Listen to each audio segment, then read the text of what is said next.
কেমন আছেন আপনারা সবাই? আশা করি ঈশ্বরের কৃপায় আপনারা সকলে খুব ভালো আছেন আর সুস্থ আছেন। আমিও ভালো আছি। আমার নতুন আরও একটি ব্লগে আপনাদের সবাইকে স্বাগত জানাই। সকাল সকাল একটু ছাদে এসেছি, আর ছাদে এসে জানেন ছাদ থেকে আর নামতে ইচ্ছা করছে না। বর্ষার আকাশটা দেখুন, কোনো দিকে মেঘ আবার কোনো দিকে হালকা রোদের ছটা। বেশ কয়েকদিন ধরে কিন্তু আমাদের এখানে বৃষ্টি হচ্ছে, কিন্তু আজকে এই রোদের ছটাটা দেখেই যেন মনটা ভালো হয়ে গেল। একেবারে নিজে নামতে ইচ্ছা করছে না, কিন্তু কি আর করা যাবে, সংসারের কাজ তো সবই পড়ে রইল। সংসারের সমস্ত দায় দায়িত্ব কাজকর্ম সেরে চলে এসেছি ঠাকুর ঘরে। কেন জানেন? আজ শ্রাবণ মাস, তৃতীয় সোমবার। আজ সোমবারের ব্রত পালন করছি। সংসারের সমস্ত কাজকর্ম করছিলাম ঠিকই, কিন্তু মনটা পড়েছিল জানেন এখানে, কখন ঠাকুর ঘরে যাব আর কখন ভোলা বাবার মাথায় জল ঢালবো।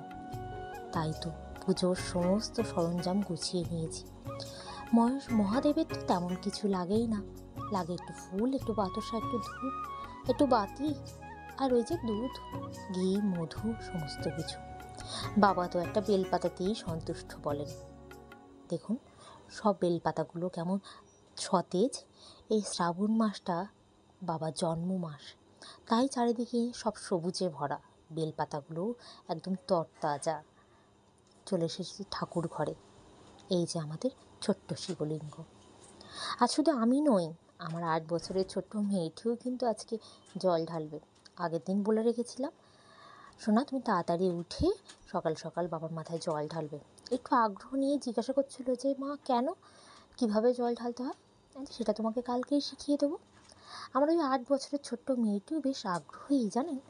সকালবেলা ওঠার সময় অনেকবার জিজ্ঞাসা করা হয়ে গেছে, মা কটা বাজে, এখন কি উঠবো? বললাম যে না, এখন একটু দেরি আছে, তুমি একটু শুয়ে নাও। সকাল সকাল উঠতে বলেছি এই কারণে, কারণ আজ তো সোমবার, সপ্তাহের প্রথম দিন, স্কুল যাওয়ার দিন। স্কুলটা তো কামাই করলে চলবে না, তো সকাল সকাল উঠে যদি এই কাজটা সম্পন্ন করা যায়, তাহলে স্কুলটাও ঠিক টাইম মতন চলে যেতে পারবে। ছোট্ট মানুষ, স্কুলে যাওয়ার আগে কত কাজ, সেই সমস্ত কাজগুলো করে তবে তো স্কুলে যেতে হবে। তাই জন্য আর কি সকাল সকাল উঠতে বলা। তো যাই হোক, প্রথমে একটু বলছিল, বায়না করছিল যে মা আমি আগে জল ঢালবো। আমি বললাম আগে আমারটা দেখে নে, তারপর শিখে নে, তারপর জল ঢালবি। তো দেখলাম ঠিক আছে, আর কিছু বললো না। দেখলাম সত্যি সত্যি একটু চুপ করে বসে রইলো, আর আমি কিভাবে কি করছি সেটাকে মনোযোগ সহকারে দেখলো। মা কোনটা আগে করছে, কোনটা পরে করছে। আর জানেন, যখন ও জল ঢালছিল তখন কিন্তু আমাকে তেমন কিছু বলেই দিতে হয়নি, ওই যে সব কিছু মনোযোগ সহকারে দেখে নিয়েছে। আজকে সোমবারের দিন, তো এইটুকু আপনাদের সঙ্গে শেয়ার না করে পারলাম না। বাবার মাথায় জল ঢালা, আর ভোলা বাবার আজ শ্রাবণ মাসের জন্ম মাস, আবার বিবাহ মাসও বটে। পৌরাণিক কাহিনী অনুযায়ী এটা এই মাসেই শিব এবং পার্বতীর বিয়ে হয়েছিল। আর মহাদেবের জন্ম মাস বলেই হয়তো চারিদিকটা এত সবুজ লাগে শ্রাবণ মাসে, সব কিছু তরতাজা সতেজ। এই যে ধূপবাতিটা ঘুরিয়ে নিলাম। এইবার আমার মেয়ে আপনাদের সামনে দেখাবে যে কীভাবে সোমবারের ব্রত পালন করে। প্রথমে ঘি, মধু সমস্ত কিছু মাখিয়ে নিল, ছোট ছোট হাতে বাবার মাথায় যেভাবে দিচ্ছে, এটাই যেন অসম্ভব সুন্দর ভালো লাগছে।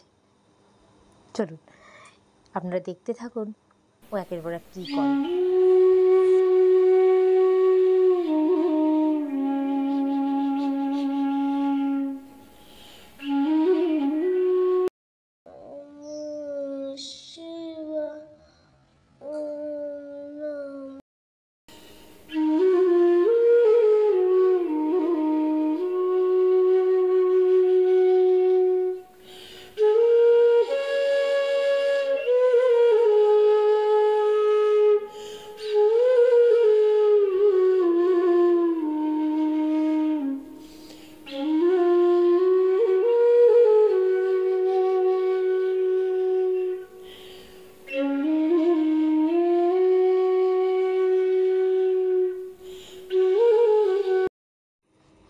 চলুন, ধূপবাতিটা ঘোরানো হয়ে গেছে। দেখলেন আমার মেয়ে কীভাবে পুজো দিল। ধূপবাতিটা ঘোরানো হয়ে গেছে, এবার চলুন আমাদের পাড়ায় যে মন্দিরটা আছে, শিব মন্দির, সেইখানে যাই। হাতে পুজোর ডালা নিয়ে চলেছি শিব মন্দিরের পথে, সঙ্গে মেয়েকে নিয়ে। প্রথমে মেয়ে বলছিল যে যাব না, থাক, আমি বাড়িতে থাকি, বাড়ির শিব ঠাকুরটা পুজো দিয়েছি। তারপরে আবার কী মনে হলো, বললো মা আমি যাব। এই আমাদের শিব ঠাকুরের মন্দির পাড়ার মধ্যেই, মিনিট 2-3 মতো লাগে বাড়ি থেকে। এখানে একটা বেল গাছ আর একটা টগর ফুলের গাছ আছে পাশটায়। এই শিব মন্দিরটা এত ঠান্ডা জায়গা, যেন এখানটা একটা মনটা ভালো করার মতন একটা জায়গা। এই যে টগর ফুল গাছ, একটা চাপা ফুল গাছও আছে, চাপা ফুল গাছটা এখনও ফুল ধরেনি জানেন। এই আমাদের শিব মন্দির, এই যে বাবার মন্দির, আর এই যে বলছিলাম বেল গাছটা, সেই বেল গাছ এখানে। এই আমাদের ভোলা বাবা। চলুন এখানে পুজোটা দিয়ে নিই, তারপর বাড়ি যাব।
মন্দিরে পুজো দেওয়া হয়ে গেছে, চলুন এবার বাড়ি ফেরার পালা। এই যে সমস্ত রকম পুজো কমপ্লিট করে বাড়ি, গ্রামের রাস্তা দিয়ে বাড়ি ফিরছি। এই আমাদের গ্রামের রাস্তা, আপনাদের ছোট্ট করে আপনাদের সঙ্গে শেয়ার করে দিলাম। অনেক বেশি করে শেয়ার করব পরে একদিন, ঠিক আছে। আর এই যে আমাদের বাড়ির রাস্তা, এই যে বাড়ির রাস্তার মধ্যে ঢুকে গেলাম, কিন্তু আমাদের বাড়ির রাস্তার পথ এটা। আর আমাদের গ্রামের মধ্যে একটা বড় একটা পুকুর আছে আমাদের একদম বাড়ির সামনেই। আর এই আমাদের বাড়ির রাস্তা। চলুন বাড়ি গিয়েও এখনও অনেক রকম কাজ, এখনও কিন্তু পুজো দেওয়া মানেই যে সমস্ত কিছু দায় দায়িত্ব পালন হয়ে গেল তা কিন্তু নয়। চলুন বাড়ি গিয়ে আরও একটা জিনিস দেখাচ্ছি। এই যে এই হচ্ছে আমার পাটকাঠি, আমার কলা পাতা, আর এই যে কলার ডেকো বলে।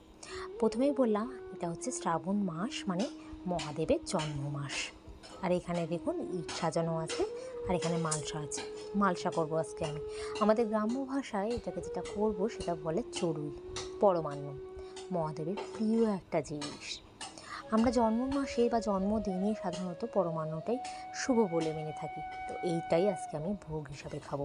এই যে মালসা করেছি, তাতে পরমান্ন করেছি, এইটাই আমি আজকে প্রসাদ হিসেবে গ্রহণ করব। তো ছোট্ট করে আপনাদের সঙ্গে এটা শেয়ার করলাম, খুবই সুন্দর লাগছে, খুবই ভালো লাগছে। পরমান্নটা হয়ে গেছে, এবার চলুন আস্তে আস্তে করে ঢেলে নিই। আর একটু আগুন আছে, আর একটুখানি হোক, তারপরে আস্তে আস্তে করে কলা পাতায় এটা ঢেলে নেব।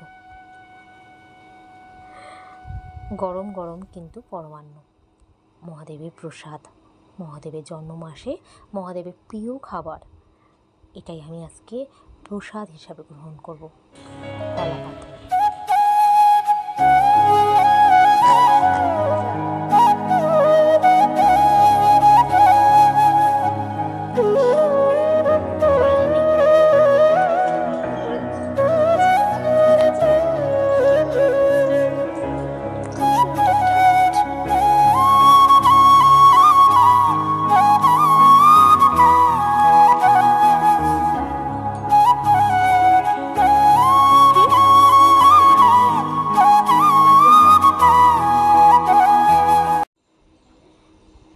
আজকের ভোগ প্রসাদের সাথেই আজকে আমিও আপনাদের থেকে বিদায় নিচ্ছি।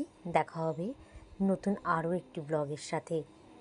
আপনারা সবাই খুব ভালো থাকবেন, সুস্থ থাকবেন এবং সাবধানে থাকবেন, আর নিজেদের খেয়াল রাখবেন। চলুন দেখা হবে পরের একটা নতুন ব্লগের সাথে। হর হর মহাদেব, জয় শিব শম্ভু, নমস্কার।